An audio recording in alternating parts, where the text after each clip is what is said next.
Spurs team mascot, the Coyote, has become a staple in San Antonio.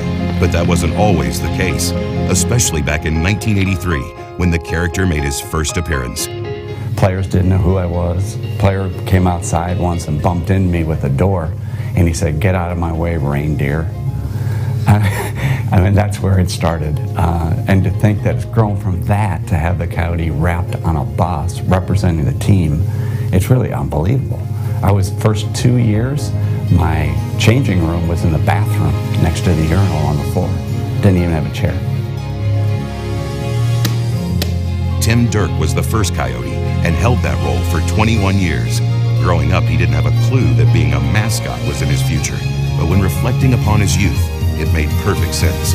When I was small, my mom would go outside and look for my sister over there, look for my brother over here, and she'd look for me up here because I was either in a tree or on a roof or roller skating, hanging onto the back of a car, and then I would let go as it turned so it would just sling me down the street.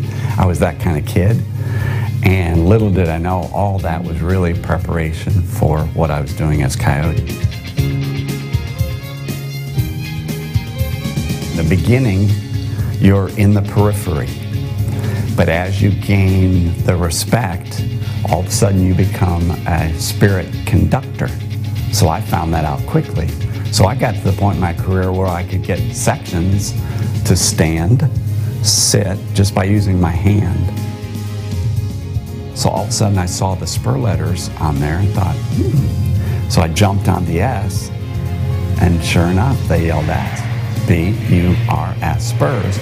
But it got so playful, and the Spurs fans and I grew up together that I could jump on the letters backwards. I did one night, S-R-U-P-S, and the whole crowd yelled, Srubs. And I knew at that time I wasn't entertaining the fans. We were playing during the Spurs game. Tim stepped down as the Coyote in 2004, but continues to work with the Spurs organization and is pleased that his life's work is in a good place. Just to think that it had come from get out of my way, reindeer, to having the Spurs wrap a bus as the Coyote to use as their ambassador, or to entertain sick kids in a hospital. To make that kind of difference, can you imagine the appreciation I feel of how much it's grown and the fact that it's still here? You don't need any compliments. That's the greatest compliment there is.